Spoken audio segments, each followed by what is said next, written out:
Ya, assalamualaikum warahmatullahi wabarakatuh. Saya Jana Hakim di sini mau menjelaskan codingan yang saya buat terkait clustering pada matkul pembelajaran mesin. Sebelumnya eh, kita diberikan sebuah dataset ya. Dataset itu berupa kendaraan tes dan juga kendaraan train. Kemudian yang pertama ini adalah library-library umumnya. Lalu berikutnya ini melihat data dan penggabungan. Jadi setelah kita mengupload data setnya, kita ingin menampilkannya itu seperti ini. Ini yang pertama adalah kendaraan tren ya. Lalu berikutnya menampilkan dataset dari kendaraan tes itu seperti ini. Kemudian karena kita memiliki dua data yang berbeda, akhirnya kita mencoba menggabungkan data tersebut dengan PD Concat sehingga data kendaraan tes dan juga kendaraan train ini menjadi satu data yang sama. Sebelumnya bisa dilihat ya bahwa baris dari kendaraan train ini ada 285 ribuan baris data. Kemudian di kendaraan tes itu ada 47 ribuan baris data. Nah, setelah kita melakukan penggabungan, data yang dihasilkan itu berjumlah 333 ribuan baris data.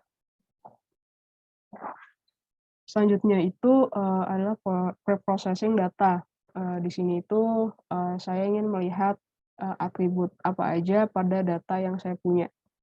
Kemudian saya ingin melihat statistik dari datasetnya seperti count, mean, STD dan lain sebagainya sampai max dari semua kolom yang ada pada data. Kemudian saya ingin mengecek apakah dari data yang ada itu memiliki nilai 0 atau none atau missing value gitu. Ternyata setelah dicek itu masih banyak ya data yang masih 0 gitu. Nulisnya itu seperti ini ya, none kayak gini, ini masih banyak data yang kayak gitu. Nah, karena masih banyak akhirnya kita mencoba untuk menghapus barisan-barisan yang masih memiliki nilai 0 atau none ya, dengan melakukan proses drop naining. Sehingga didapat hasilnya sudah tidak ada lagi barisan yang memiliki nilai 0 seperti itu. Lalu di sini saya ingin mencoba mengubah fitur yang tadinya string itu menjadi numerik. Di sini bisa kelihatan ya bahwa jenis kelamin, umur kendaraan rusak nih masih dalam tipe data string. Di sini saya ingin mengubahnya menjadi numerik agar prosesnya nanti itu lebih mudah gitu jika semuanya menjadi numerik. Sehingga hasil yang didapat itu seperti ini ya, ada jenis kelamin 01, terus umur kendaraan jadi 012, kendaraan rusak jadi 01 gitu. Jadi sudah tidak ada lagi nilai stringnya di dalam datanya gitu. Nah, setelah kita melakukan preprocessing, lanjut ke eksplorasi data. Nah, di sini saya ingin melihat proses penyebaran dataset itu seperti apa. Nah, di sini saya memilih dataset pada atribut yang bukan hanya bilangan 0 dan 1. Nah, di sini kan terlihat ya, mana yang nilainya 0 dan 1 aja, mana yang bervariasi. Nah, yang tidak memiliki nilai hanya bilangan 0 dan 1 itu umur, kode daerah, karena penjualan, lama berlangganan, kemudian premi gitu. Ya. Dari hasil ini, dari penyebaran dataset ini saya menggunakan box plot. Di sini kita bisa melihat hasil penyebaran datanya itu seperti apa. Dan bisa dikatakan bahwa umur, kode daerah, kadar penjualan, lama berlangganan ini tidak memiliki outliers ya, seperti itu. Terus untuk premi, setelah kita lihat penyebaran datanya, ternyata premi memiliki outliers. Mengapa demikian? Karena premi memiliki banyak sekali pencilan di atasnya. Setelah dicek penyebaran datanya, saya mau mengecek korelasi datanya untuk melihat nilai korelasi terbesar ataupun terkecil dari data-data tersebut. Setelah kita melakukan proses korelasi ini, sangat terlihat jelas ya, bahwa di sini ada kanal penjualan dan umur. Ini memiliki nilai korelasi terkecil, di mana nilainya itu adalah minus 0,58. Lalu untuk nilai korelasi terbesar, kita dapat melihatnya bahwa nilai korelasi terbesar itu ada di umur dan premi, di mana nilainya itu adalah 0,064. Setelah kita mengetahui nilai korelasi terbesar dan juga nilai korelasi terkecil, saya ingin melakukan splitting data, di mana nanti, data tersebut hanya yang memiliki nilai korelasi terbesar dan nilai korelasi terkecil, seperti ini. Jadi hanya ada umur, premi, dan juga kanal penjualan.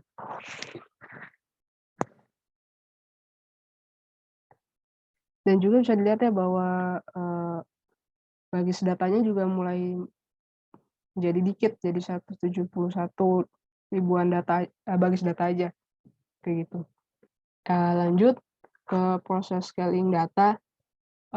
Scaling data ini buat apa? Untuk melihat, jarak nilai, dari setiap atribut ini semakin kecil gitu. Sebelum di-scaling itu kan kita bisa lihat ya, jarak nilainya itu cukup besar antara umur, premi, dan juga kanal penjualan. Nah, di scaling data ini kita ingin memperkecil jaraknya, sehingga bisa dilihat ya, umur, premi, dan kanal penjualan ini jaraknya itu kecil gitu jadinya. Selanjutnya pemodelan, di sini, saya menggunakan pemodelannya dengan K-means ya. Di sini, mendefinisikan centroid, cluster, K-means, mengiterasi, kemudian di sini mendefinisikan fit centroid, kemudian menghitung jarak terdekat dari centroidnya, kemudian membuat centroid, kemudian prediksi, kemudian menentukan centroid secara random, kemudian update centroid, seperti itu. Ini untuk memudahkan dalam proses evaluasi berikutnya. Kemudian di evaluasi ini, saya memilih menggunakan elbow method. Nah, di elbow method ini kita ingin mencari nilai kata terbaik ya, dari data sebelumnya. Kemudian berdasarkan K-means tadi, kita ingin mencari nilai SSE-nya, dan dapat hasilnya itu seperti ini. Lalu dari sini saya ingin melakukan visualisasi dari hasilnya dengan menggunakan, grafik seperti ini. Bisa dilihat ya grafiknya, itu menurun seperti ini. Nah, setelah itu, saya ingin mencoba, eksperimen dengan, dataset yang, memiliki nilai korelasi terbesar dan itu adalah, umur dan premi. Sebelumnya saya ingin, membuat fitur baru, di mana datanya itu hanya umur dan premi saja ya, seperti ini. Jadi hanya umur dan premi saja. Kemudian sebelum dilakukan proses clustering, itu saya ingin melihat, dataset penyebarannya itu seperti apa dengan scatter plot, kayak gini. Lalu, sama seperti sebelumnya, ini mencari nilai kata terbaiknya dari, atribut umur dan juga premi. Kemudian, kita ingin mencari nilai SSE-nya, dan ini adalah hasilnya. Kemudian kita visualisasikan hasilnya seperti grafik ini. Hampir sama ya seperti sebelumnya, hanya saja, yang eksperimen pertama ini, dia lebih membulat seperti itu, sehingga tidak terlalu terlihat menurunnya itu tajam. Kemudian kita melakukan proses clustering, di sini, eee, saya ingin langsung menampilkan visualisasinya dengan scatter plot juga, dan hasil yang didapat seperti ini. Bisa dilihat ya ada 2 titik, ini adalah titik pusat dari clustering-nya. Jaraknya juga cukup dekat ya, antara dataset punya umur dan juga datasetnya punya premi, kayak gitu. Setelah di clustering, saya ingin melihat nilai silhouette score-nya. Nah, untuk nilai silhouette score-nya perlu proses seperti ini, kemudian hasil yang keluar itu adalah 0,68 ini. Silhouette score itu yang baik itu nilainya itu 0,5 dan ini adalah 0,6, artinya nilai silhouette score pada eksperimen pertama itu mengarah ke yang baik, ya, nilai clustering-nya, kayak gitu. Terus yang di eksperimen 2, itu sama seperti eksperimen pertama, bikin fitur baru, sehingga cuman ada umur sama kanal penjualan aja, kayak gini. Terus kita visualisasiin penyebarannya dengan scatter plot, didapat hasil yang seperti ini. Kemudian kita mencari nilai K-nya, nilai K terbaiknya. Kemudian kita mencari nilai SSE-nya dengan hasil yang seperti ini. Kemudian kita visualisasikan dengan grafik.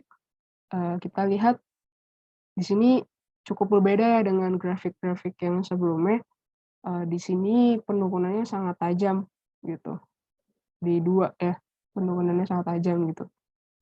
Dan langsung bergerak secara linear gitu. Kemudian kita melakukan proses clustering dari data umur dan kanal penjualannya. Di sini kita dapat lihat 2 titik ini cukup jauh ya, berbeda dengan umur dan premi yang berdekatan. Ini kanal penjualan dan umur ini cukup jauh jaraknya, kayak gitu. Nah, setelah kita melakukan proses clustering, sama kita juga ingin melihat nilai silhouette score-nya, kemudian didapat hasilnya itu 0,20. Ini, bisa dibilang masih jauh dari nilai silhouette score yang bisa terbilang baik, yaitu 0,5 ya. Ini masih di bawahnya. Itu dalam arti eksperimen kedua ini, nilai silhouette score-nya itu hasilnya kurang baik ya, nilai clustering-nya. Seperti itu. Mungkin itu saja yang bisa saya sampaikan, mungkin selengkapnya akan ada di laporan saya. Terima kasih sebelumnya. Wassalamualaikum warahmatullahi wabarakatuh.